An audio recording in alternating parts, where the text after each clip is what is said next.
എൻ്റെ ചെറുപ്പത്തിലെ ഓർമ്മ വെച്ച കാലം മുതൽ മഹാദാരിദ്ര്യമാണ്. നാട് മുഴുവൻ ദാരിദ്ര്യമാണ്. ആർക്കും തൊഴിലുമില്ല, കൂലിയില്ല. ഇനി അഥവാ എന്തെങ്കിലും കൂലിപ്പണി കിട്ടുകയാണെങ്കിൽ ഒരു ദിവസം 8 അണ, അതല്ലെങ്കിൽ 1 രൂപ കൂലി, ഏറ്റവും വലിയ കൂലി 1 രൂപ, അത് കിട്ടും. തൊഴിലില്ല. അങ്ങനത്തെ മഹാദാരിദ്ര്യം പിടിച്ച കാലം എൻ്റെ ഓർമ്മ. ഞാൻ 1-ാം ക്ലാസ്സിൽ പഠിക്കുമ്പോഴത്തേക്ക് ഒരു ചെരുപ്പില്ല, കുടയില്ല, തട്ടില്ല, ഒരു ഒറ്റ മുണ്ട് മാത്രം കൊടുത്തോണ്ടാണ് 1-ാം ക്ലാസ്സിലേക്ക് പോകുന്നത്. 1-ാം ക്ലാസ്സിലേക്ക് പോയിട്ട് അവിടെ വീട്ടിൽ നിന്ന് കഴിച്ചിട്ട് പോകാൻ എന്തെങ്കിലും കഴിച്ചിട്ട് പോകാൻ ഉച്ചയ്ക്ക് ഒന്നും കഴിക്കാനില്ല. മഹാപട്ടിണിയല്ല. 10 മക്കളുടെ ഒരാളാ ഞാന്. 10 മക്കളുണ്ടായിരുന്നു കാരണന്മാർക്ക്.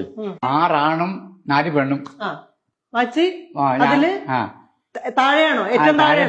മുകളിലും താഴെയൊക്കെ ആയിട്ട് 6 ആണെങ്കിലുണ്ട്. ഞാൻ 4-ാമത്തെ ആളാണ്.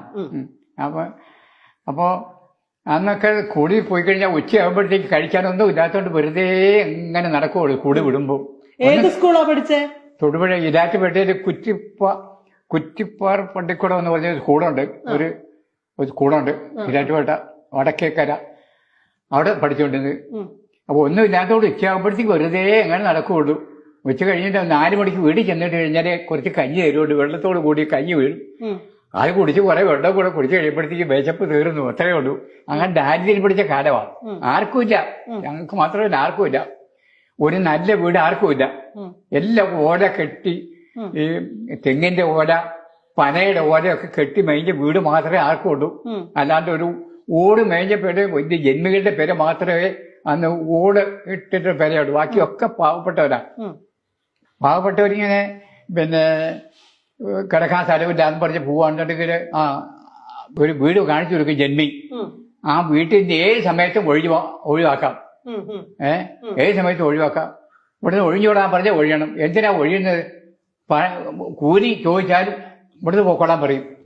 എന്തെങ്കിലും പണിതിട്ട് കൂലി ചോദിക്കുകയാണെങ്കിൽ ഇവിടുന്ന് പൊക്കോ, ഇവിടെ നിൽക്കേണ്ടെന്ന് പറയും. പോയില്ലെങ്കിലോ അത് പെരയ്ക്ക് അങ്ങോട്ട് തീപ്പൊട്ടിക്കൊടി പറയും, തീ വെച്ച് ഒഴിവാക്കി വിടുക പറഞ്ഞു. അത്രയേ ഉള്ളൂ. ആരും ചോദിക്കാനില്ല. അതൊക്കെ കഴിഞ്ഞ് എത്രയോ കഴിഞ്ഞപ്പോഴാണ് ഈ കമ്മ്യൂണിസ്റ്റുകാരെ അധികാരത്തിൽ വന്നപ്പോഴത്തേക്ക് കുടികളുടെ അവകാശം എന്ന് പറഞ്ഞ് നിരോധിച്ചു. കുടികളുടെ അവകാശം നിരോധിച്ചപ്പോഴത്തേക്ക് ആരെയും ഇറക്കി വിടാൻ പാടില്ല. ജന്മികളുടെ പറമ്പിൽ കിടക്കുന്നവർക്ക് അവിടെ കണ്ടിട്ട് ആരും ഇറക്കരുത്.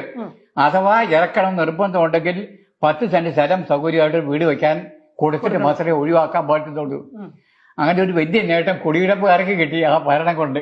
ചെറുപ്പക്കാർക്ക് അങ്ങനെയൊക്കെ ചെറുപ്പക്കാരൊക്കെ കഴിഞ്ഞുപോയി.